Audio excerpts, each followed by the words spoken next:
guys, thanks for tuning in. I'm Rosalind Bell, and today I'm making a tutorial for you all on the piece that we released last Friday. It's an arrangement of the first Noel. This is the piece. You can get it for free on our website, by the way. I'll show you how to do that. All right, so to get your free copy of this piece, you just head on over to our web store, and I will throw that link in the description as well as in a tag so you can find it easily. And you get to the first Noel, and you can select the sheet music. We also sell the audio and video if you would be interested in that. And let's take a look at our cart here. So now you can check out with the code free 2023. Oops. And it will be free for you. So once you've got the sheet music, you can rejoin and follow this tutorial. So the piece is structured in 3 parts. The first part, which is indicated with rehearsal letter A, is in G major, and it's also easy. It's the easiest part to play. I made this piece kind of with the option of only playing the first section for people who are not yet advanced enough to continue onwards. So the A section goes until here, second page here. There's this optional ending, and if you take that optional ending, then you end the piece in G major at the end of the A section. And if you'd like to continue, then there's a B section here, which is an interlude, and it modulates to E major. And then here is the C section, which is the theme again in E major. And then that continues on until the end. So today I'm going to go through each one of those sections, the A, the B, and the C, and give you some tips and pointers for each one of those. And if you feel that you'd like a little more help with this piece or with any other piece, whether it be one of our arrangements or something else, you can take an online lesson with me. You can buy that in our web store, and you can find more information about that on our website. So without further ado, let's get started with section A.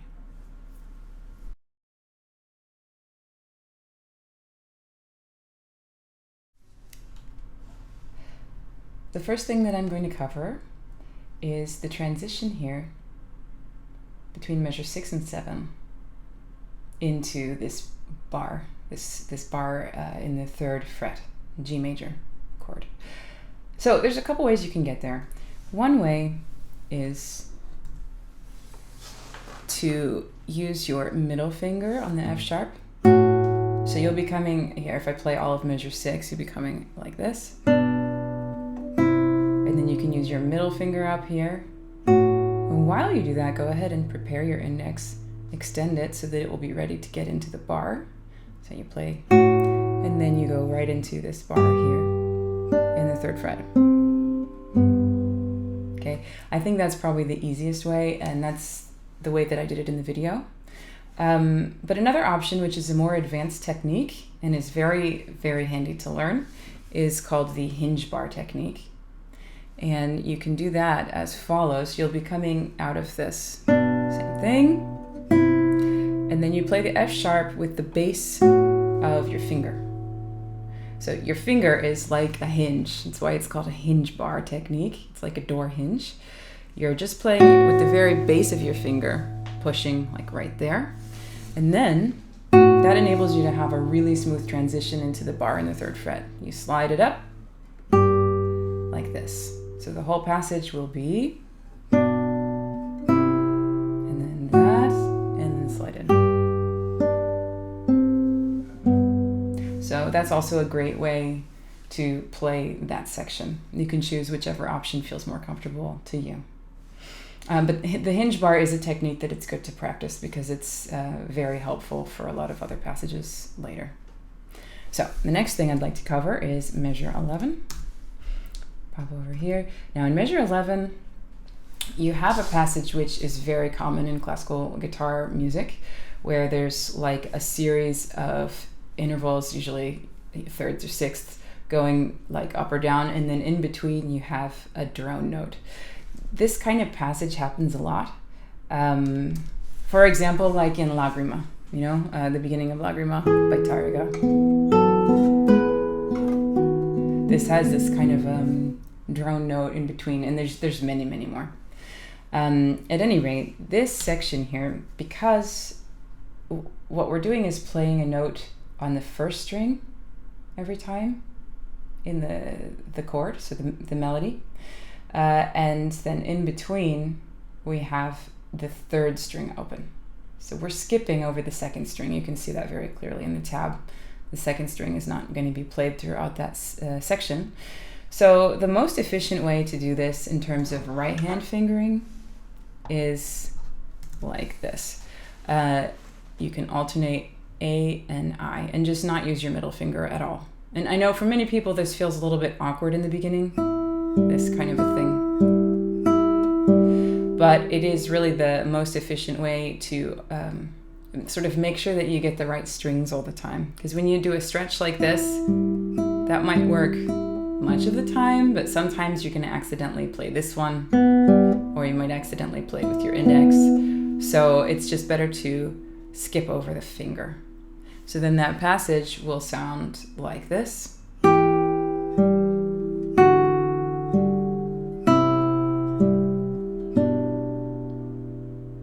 So that is my advice for that section. Now I've only written that in one place here on the score, but that is something that you can apply anytime that you have a similar passage in this piece, or just generally. It's a good general piece of advice for right hand fingering on classical guitar. All right, next point, measure 27. So this is also a bit of advice for this part of the piece, but it's also very practical in general to be thinking about this. You can use a guide finger to connect all those thirds. So you see at the end of measure 27, we're going to have this line of ascending thirds. And for the top note each time, you can use your first finger, left hand, first finger. And the reason that I've written to do it that way is so that you can have your first finger sliding along. So you'll start here. Now, when I go to the next third, I lift my middle finger, but I do not lift my index. I just release pressure enough that you don't hear a slide, but keep contact with the string. And then you continue upwards like that again. Now for this transition, both fingers can stay. And again, keep contact with the string, but don't push so hard that you get a slide, because that's not the point right here. And then we go up again just with index. So throughout this whole passage, the index finger is our guide finger. Index finger doesn't break contact with the first string the whole time. Like that.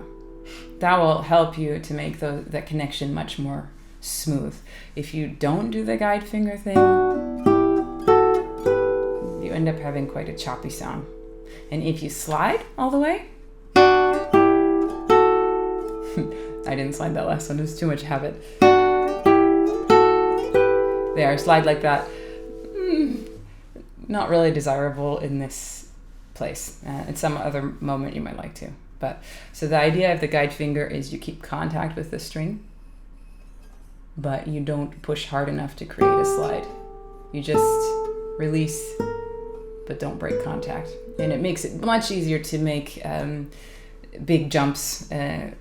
So in this case, the jump isn't very big, but sometimes you might use a guide finger to go all the way along the length of a string to switch from one position to the next. And that makes things a lot more secure. So that's a good tip to try to apply also in other areas whenever you can. So now the last point I want to cover about the A section is this optional ending and how to play it. So it basically what it is just you stay on the same chord that you're on here. So in measure 31, we've ended like this. That's the last melody note.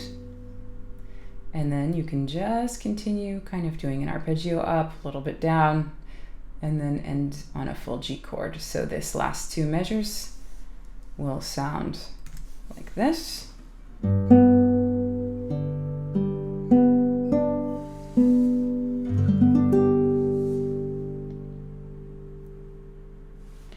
And then the piece is over in G major.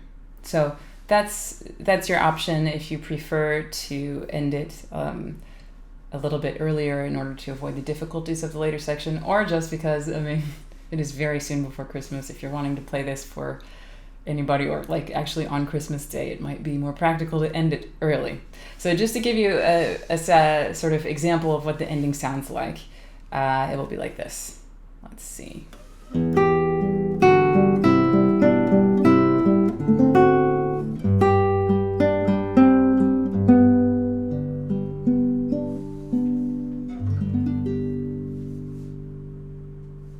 So in this way, you can make the piece a lot more sort of achievable in a short time frame. So that might be a nice idea. Now, before we get on to the rest of the tutorial here, I would just like to take a moment to let you know what we do. Bell and Finch. We, of course, make the videos on YouTube that you've seen.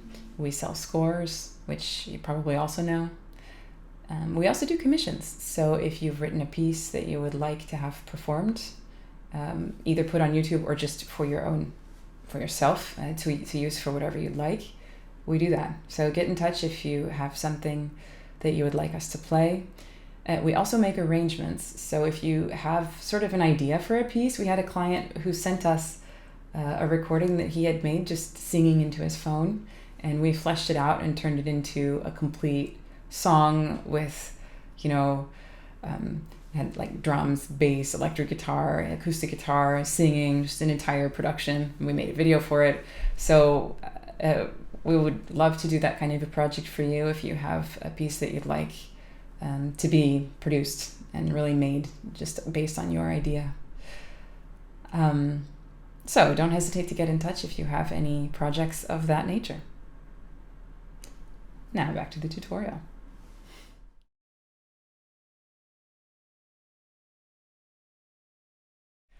So let's take a look now at the interlude. That's the rehearsal letter B.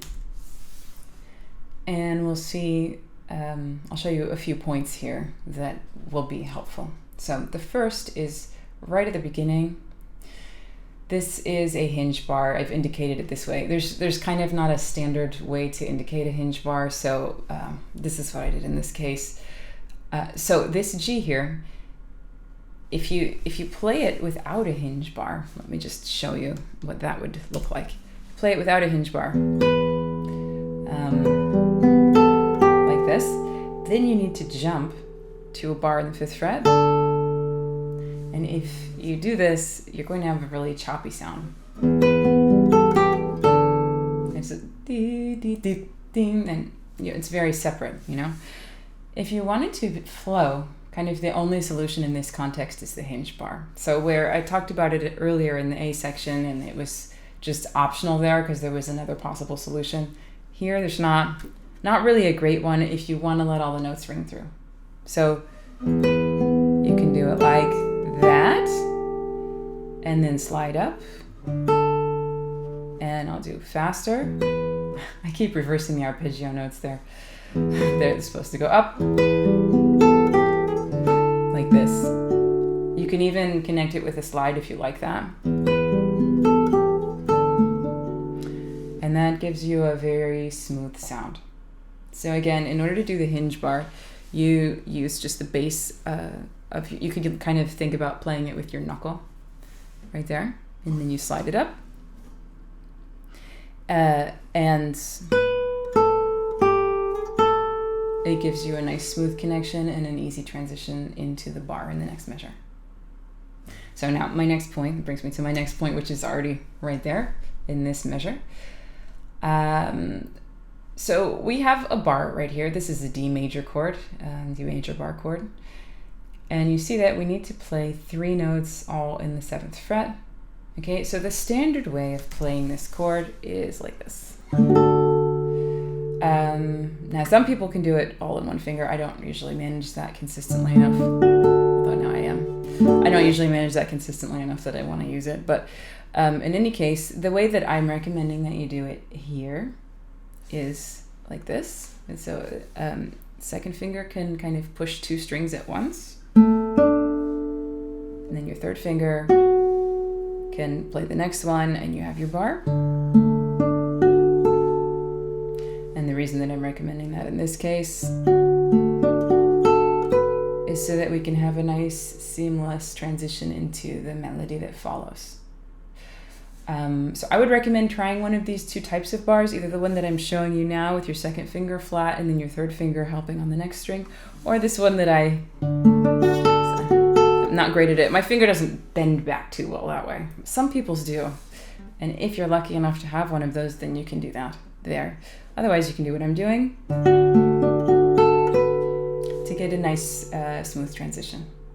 So just to show you the contrast, if you were to do it like this, I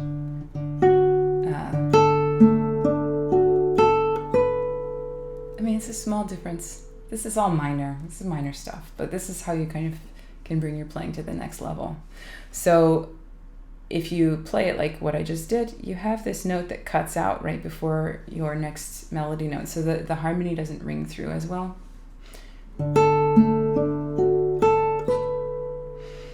And I think it's nicer if you can manage to do one of these other styles, so sort of more advanced barring with your middle finger, your ring finger of your left hand, in order to have a smoother connection, so that this F sharp won't just disappear, you know?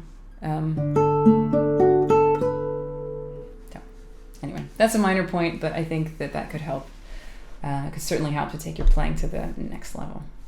And that idea can be used as well here in measure 37. So that's marked there with the 2 and the 2 and the 3. But again, you could try 3, 3, 3 if you'd like. And then here also in the 39. So that's the same idea there in all those places. And now the last point I'd like to touch on here in the interlude is measure 40. That's the harmonic, this measure that ends the interlude, or very close to the end.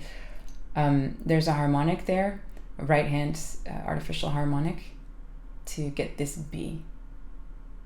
So you could also, I'll show you first the way that I intended, and the way that I wrote it in the score is to play this.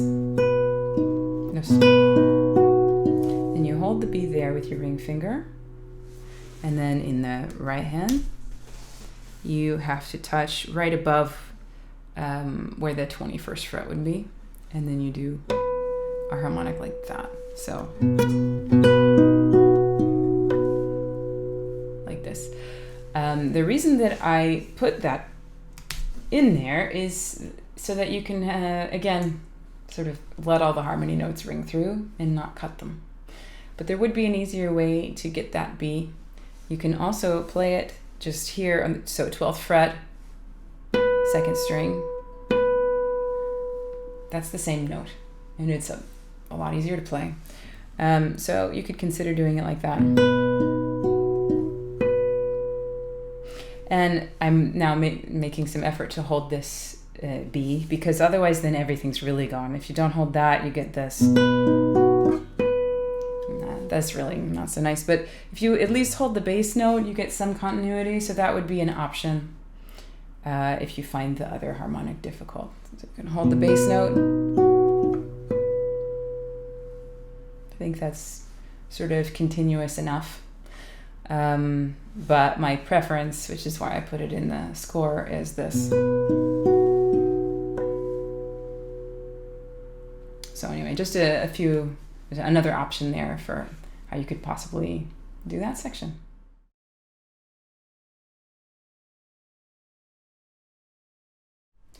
All right, so now on to the C part. First, I'm going to talk about using a guide finger in measure 45, and that's going to come up again throughout, like here again in 47 and in 48 and so on. So this is a piece of advice for the entire section.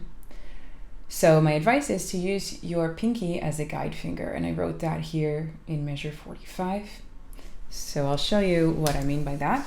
We're going to have this sliding down figure. So I'm keeping my pinky in contact with the first string. I do release pressure in between the notes so that I don't get a slide, because that's not the intention here. But just keep your finger sort of in contact with the string in order to have a smooth transition. And it's important that you do that with your pinky or whichever finger would happen to be on the first string or any of the smooth strings, the nylon strings.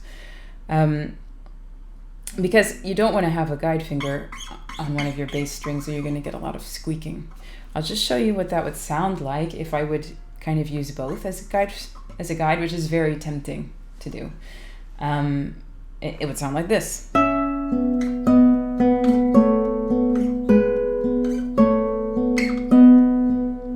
Some of the squeaks are more egregious than others, but they're all sort of not desirable. So basically what you want to do is use your pinky as a guide finger and then lift the finger that you're using on the fourth string every time so that you don't get a squeak, and it will sound like this.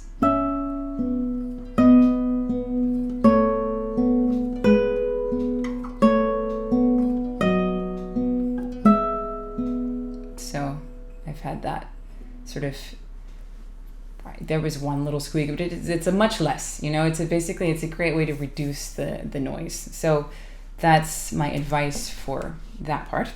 And that comes up throughout, as I said. So the next point I want to address is the right hand fingering in measure 50. Here's measure 50 right here. That's a measure where we have a natural harmonic, but it's played with the right hand only. So it's like the artificial harmonic technique. And so typically in a section like this, you might use the right hand fingering M-I, M-I, M-I, because you're alternating first string, second string. And that's fine. But here it would be preferable if you would use A-M. So that's why I wrote the A-M there. And that is to keep your index finger free to do this right hand harmonic.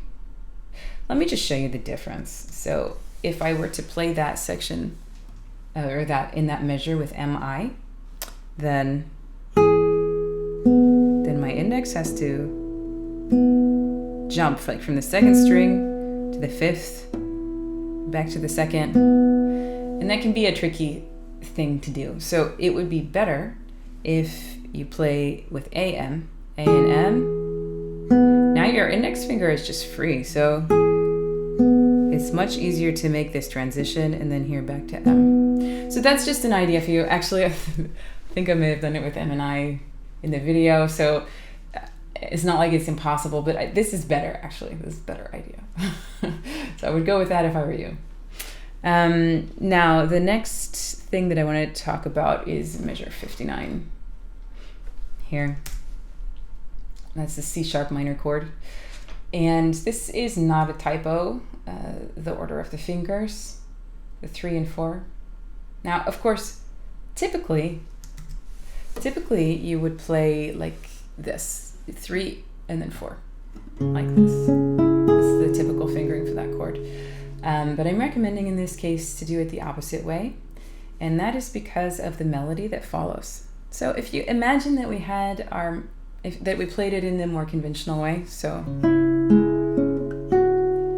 you really hear that sort of unsustained quality of the harmony. It's not nice. It gives it a very choppy sound. So it's better in this case. My suggestion is to reverse the fingers.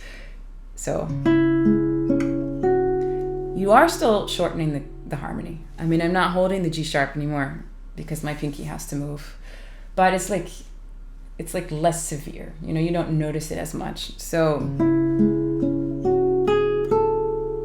that's my suggestion for that place, and it's repeated every time that, so I think I actually repeated in one place, yeah, right here, when you're in, the next time that you're in C sharp minor with the same melody following.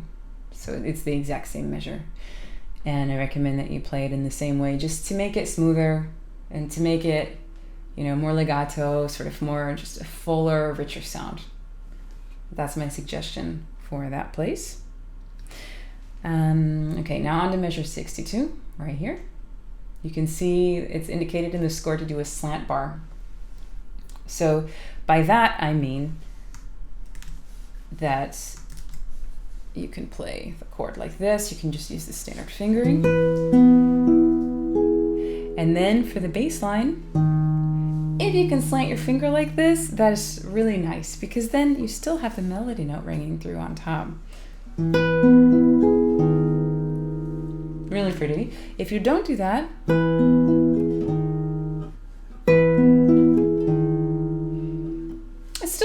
it's still okay, but I think it's better if you can do the slant bar.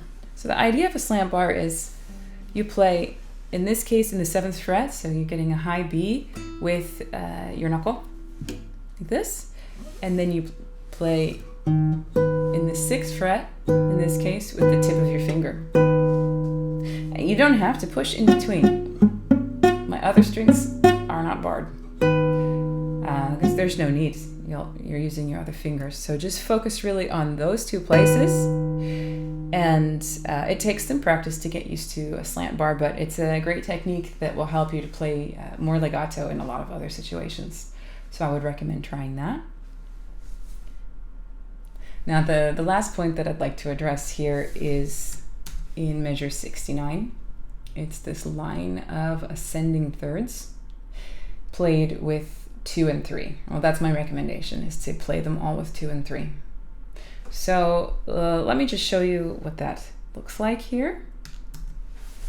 So 2 and 3. Now stretch them out, 2 and 3. Stretch them out, or continue to keep them stretched, and then we close up the gap again. I'll show again from a different angle. I think that wasn't super clear.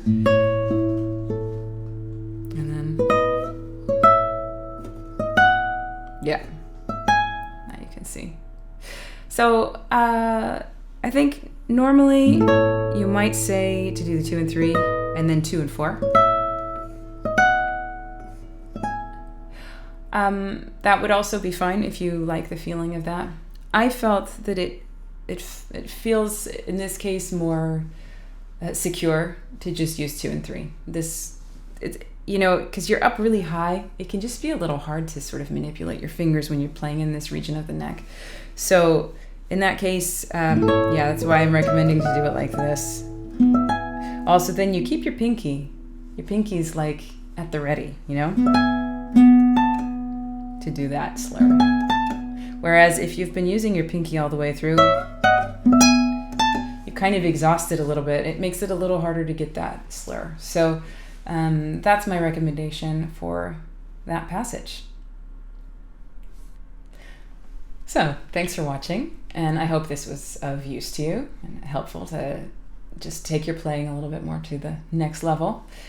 If you'd like help with this or with any other piece, like I said, don't hesitate to get in touch, and we can do an online lesson. I hope to hear from you soon. Thanks. See ya.